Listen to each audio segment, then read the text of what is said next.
বাংলাদেশ ভারত সিরিজের দ্বিতীয় test match ঘিরে কানপুরের নিরাপত্তা ইস্যু নিয়ে উদ্বেগ ছিল আগে থেকেই। বিষয়টি মাথায় নিয়ে বাংলাদেশি ক্রিকেটারদের নিরাপত্তা নিশ্চিতে ব্যাপক তৎপরতা দেখা গেছে ভারতীয় প্রশাসনে।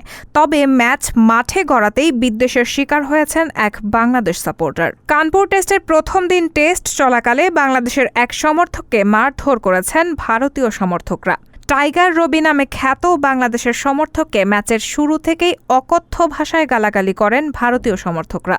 পরিস্থিতি বুঝতে পেরে গ্যালারির এক কোণে সরে যান রবি। সেখানে বসেই খেলা দেখছিলেন, কিন্তু এত চেষ্টা করেও রক্ষা হলো না তার। প্রথম সেশনের খেলা শেষে রবি যখন গ্যালারির একটু নিচের দিকে নামেন, তখন তাকে মারধর করেন ভারতীয় কিছু সমর্থক। ভারতীয়দের কিল ঘুষিতে রবি এতটাই আহত হন যে ওই স্থানেই মূর্ছা যান।